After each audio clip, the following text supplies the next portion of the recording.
النحل ہے جی، سورۃ النحل آیت نمبر 80 پڑھیں گے انشاءاللہ۔ صفحہ نمبر ہے 249، 249 صفحہ نمبر ہے، سورۃ النحل ہے، آیت نمبر 80 پڑھیں گے انشاءاللہ۔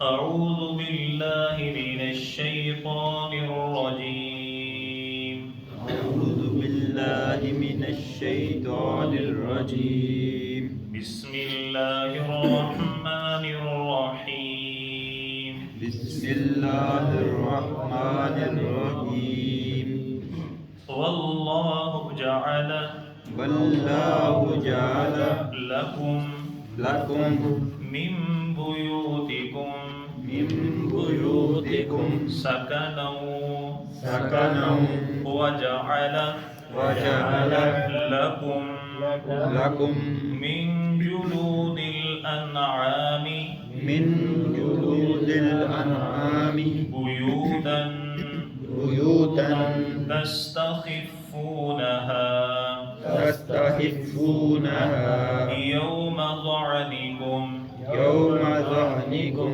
ویوم اقامتکم ویوم اقامتکم ومن أصوافها ومن أصوافها وأوبارها وأوبارها وأشعارها وأشعارها أثاثا ومتاعا أساسا إلى حين۔ ومتاعا إلى حين۔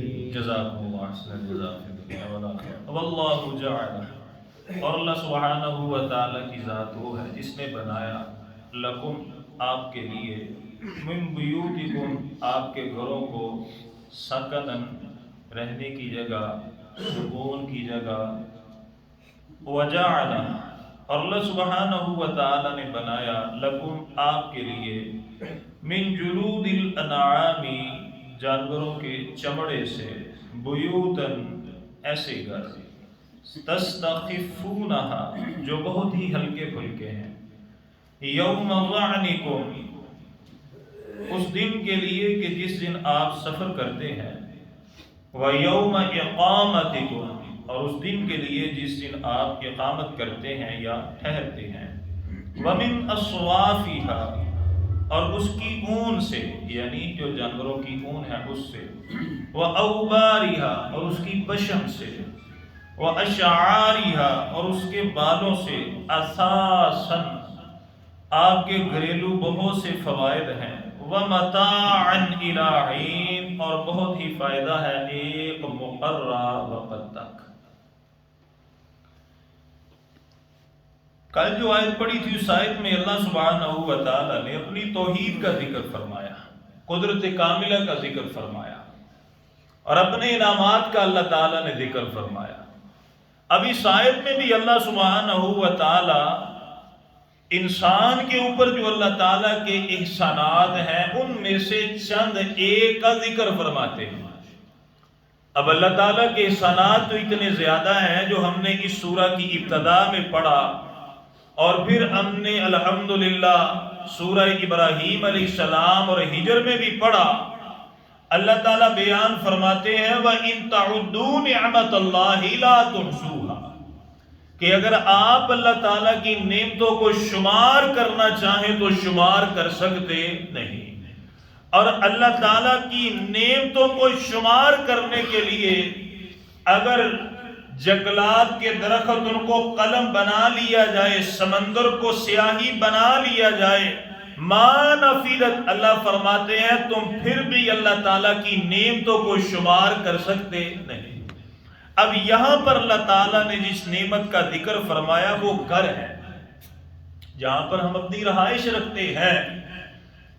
اللہ تعالیٰ نے جب گھر کا ذکر فرمایا تو ایک صفت بیان فرمائی، سکن۔ اللہ تعالیٰ فرماتے ہیں کہ اللہ تعالیٰ کی ذات نے آپ کے لیے آپ کے گھروں کو سکون کی جگہ، سکونت کی جگہ، سکینت کی جگہ بنایا۔ تو یہ اللہ تعالیٰ کا بہت بڑا احسان ہے کہ اللہ تعالیٰ نے اس زمین کو چٹیل میدان بنایا. وَلَقَدْ مَكَّنَّاكُمْ فِي الْأَرْضِ. اللہ تعالیٰ فرماتے ہیں کہ ہم نے زمین کو آپ کے لیے ٹھکانہ بنایا، پہاڑوں کو میخوں کی طرح گاڑ دیا کہ جب آپ اس کے اوپر مکان بنائیں تو یہ زمین زلزلے میں نہ آئے، تباہ نہ ہو جائے. اللہ تعالیٰ کا بہت بڑا احسان ہے کہ اللہ تعالیٰ نے رہائش کے لیے گھر عطا فرمائے. اور پیارے پیغمبر علیہ السلام نے جو 4 چیزوں کے بارے میں بیان فرمایا، اربع من السعادہ، 4 چیزیں جو ہیں یہ سعادت اور خوشبختی کی نشانی ہے. ایک آپ نے فرمایا کہ وسیع گھر ہو، نیک اور صالح بیوی ہو. آپ صلی اللہ علیہ وسلم نے فرمایا اچھا ہمسایہ ہو اور آرام دہ گاڑی ہو. جس کے پاس یہ 4 چیزیں ہوں الحمدللہ یہ دنیا میں خوشبختی کی نشانی ہے. ساکنن، سکون کی جگہ، اور گھر ہوتے ہی وہ ہیں جہاں پر سکون ہو. حقیقت میں وہی گھر ہیں جو سکون ہو، جہاں پر سکون آئے، اطمینان آئے.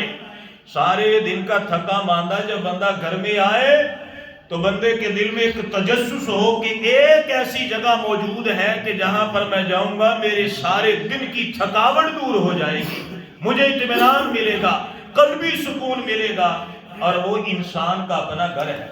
اور گھروں میں سکون کس طرح آتا ہے؟ ایک دوسرے کے حق حقوق ادا کر کے، ایک دوسرے کو عزت عطا کر کے. اگر میاں ہے اپنی بیوی کی عزت کرے، بیوی ہے اپنے میاں کی عزت کرے.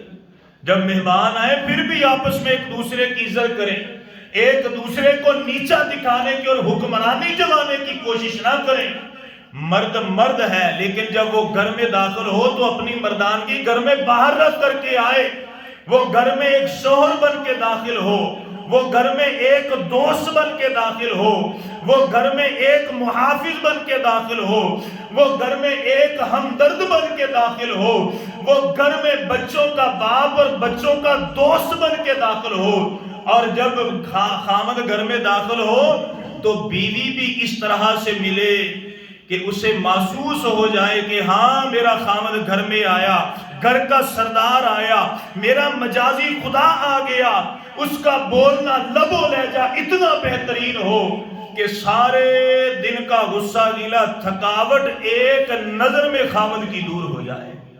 تو یہ ایک دوسرے کو عزت دینے سے ہوتا ہے، جب ایک دوسرے کو عزت دی جائے اور ایک دوسرے کو نیچا نہ دکھایا جائے. بیوتن، اللہ فرماتے تمہارے لیے تمہارے گھروں کو سکون کی جگہ بنایا. وَجَعَلَ لَكُم مِّن جُلُودِ الْأَنْعَامِ بُيُوتًا. اللہ تعالیٰ نے ایک اور احسان کا ذکر فرمایا. اللہ تعالیٰ نے تمہارے لیے اور گھر بنائے. ایک تو گھر زمین پر بناتے ہیں، مستریوں کا خرچہ ہے، مزدور کا خرچہ، لیبر کا خرچہ، اینٹوں کا خرچہ، سیمنٹ کا خرچہ، بجری کا خرچہ، بڑے خرچے ہیں. اور ایک گھر بڑا آسان ہے، وہ کون سا؟ اللہ تعالیٰ فرماتے وَجَعَلَ لَكُم مِّن جُلُودِ الْأَنْعَامِ بُيُوتًا، جانوروں کے چمڑے کا گھر یعنی کہ خیمے. بہت آسان ہے، تھوڑے سے بانس ہیں، زمین اور جگہ کی اور میخوں کی ضرورت ہے، گھر تیار ہے. اللہ تعالیٰ فرماتے ہیں بُيُوتًا تَسْتَخِفُونَهَا يَوْمَ ظَعْنِكُمْ وَيَوْمَ إِقَامَتِكُمْ. یہ بہت ہی ہلکے پھلکے ہیں. ایسے ہلکے پھلکے اقامت رکھنی ہو پھر بھی ٹھیک ہے، سفر کرنا ہو بیگ بناؤ کندھے پر ڈالو، اللہ اللہ خیر صلی اللہ. اب تو جدید خیمے آ چکے ہیں، یہ چمڑے کی بھی ضرورت نہیں ہے، پلاسکٹ کے خیمے مل جاتے ہیں. یہ جو لوگ جاتے ہیں سیر کرنے کے لیے، مری ہو جائے، کوآڑ یا دیگر جو علاقے وہاں پر جو جاتے ہیں وہی خیمے چلتے ہیں. اللہ تعالیٰ بیان فرماتے ہیں صرف اس کے چمڑے کے ساتھ تم گھر نہیں بناتے، اور کیا ہے؟ وَمِنَ صَوَافِهَا، اس کی جو اون ہے، وَأَوْبَارِهَا، جو اس کے اوپر بال آتے ہیں، پشم ہے، وَأَشْعَارِهَا، اور اس کے بال اساساً اس میں بڑے فائدے ہیں، جس طرح ہم نے ابتدا میں پڑھا تھا. اللہ فرماتے ہیں وَالْأَنْعَامَ خَلَقَهَا لَكُمْ فِيهَا دِفْءٌ. اللہ فرماتے ہیں اور اللہ نے چوپایوں کو آپ کے لیے کیوں پیدا فرمایا؟ اس میں آپ کے لیے فائدے ہیں. یا اللہ جی کیا فائدہ؟ اللہ فرماتے دِفْءٌ، تم اس کے چمڑے اور اس کی اون کے ساتھ ایسا لباس بناتے ہو جو آپ کو سردی سے بچاتا ہے. وَمَنَافِعُ، اور بہت سے منافع ہیں، بندہ ان کو سیل کرتا ہے، اون بنا کے اس کو بیچتا ہے. جتنے بھی یہ پہاڑی علاقے میں یہ جو بھیڑیں رہتی ہیں اتنی منو ٹنوں کے حساب سے ان کے اوپر اون اترتی، اللہ تعالیٰ نے ان کا روزگار چلایا. اللہ فرماتے اساساً تمہارے گھر کے لیے بھی فائدہ ہے. گھر کے لیے کیا ہے، جوتے بندہ بناتا ہے، ٹوپی بناتا ہے، جیکٹ وغیرہ استعمال کر وَمَتَاعًا إِلَىٰ حِينٍ، اور مقررہ مدت تک فائدہ ہے۔ تو جو الہین کا اللہ تعالیٰ نے ذکر فرمایا، کیوں فرمایا کہ اے میرے بندے، اللہ سبحانہ و تعالی نے یہ دنیا پیدا فرمائی، نظام چلایا، الہین ایک وقت آئے گا جب سب کچھ چھوڑ کے جانا پڑے گا، اور وہ موت ہے، اور وہ موت کے بعد کی زندگی ہے۔ اللہ تعالیٰ ہمیں اس وقت کے لیے تیاری کی توفیق عطا فرمائے، اور جو اللہ تعالیٰ نے اپنی نعمتوں کا ذکر فرمایا، اللہ تعالیٰ ہمیں ان نعمتوں کی قدر کی توفیق عطا فرمائے۔ اللہ تعالیٰ ہمارے گھروں میں امن اور سکون پیدا فرمائے، ایک دوسرے کے حق حقوق کو ادا کرنے کی توفیق عطا فرمائے، آمین۔ تو کل نماز الحمدللہ ہم نے پہلا حصہ پڑھا تھا، آج ہم سورہ الفاتحہ پڑھیں گے۔ اعوذ باللہ من الشیطان الرجیم، میں اللہ کی پناہ میں آتا ہوں شیطان مردود سے۔ بسم اللہ الرحمن الرحیم، اللہ ہی کے نام سے شروع کرتا ہوں جو نہایت مہربان اور رحم کرنے والا ہے۔ الحمدللہ رب العالمین، تمام تعریفیں اس اللہ کے لیے ہیں جو تمام جہانوں کا پالنے والا ہے۔ الرحمن الرحیم، نہایت مہربان اور رحم کرنے والا ہے۔ مالک یوم الدین، مالک ہے قیامت کے دن کا۔ ایاک نعبد، اے اللہ ہم خاص آپ ہی کی بات کرتے ہیں، وایاک نستعین، اور خاص آپ ہی سے مدد مانگتے ہیں۔ اہدنا الصراط المستقیم، اے اللہ بڑی ٹیڑھی میری راہیں ہیں، رستے ہیں، ہمیں سیدھے رستے کے اوپر چلا۔ صراط الذین انعمت علیہم، یا اللہ ان لوگوں کے رستے اوپر چلا کہ جن کے اوپر آپ نے اپنا انعام و اکرام نازل فرمایا۔ غیر المغضوب علیہم، یا اللہ ان لوگوں کے رستے پر نہ چلانا جن پر آپ کا غضب ہوا، ولا الضالین، اور نہ ہی گمراہوں کے رستے پر چلانا، آمین۔ اے اللہ ہماری دعاؤں کو قبول فرما، آمین۔ وآخر دعوانا الحمدللہ رب العالمین، جزاکم۔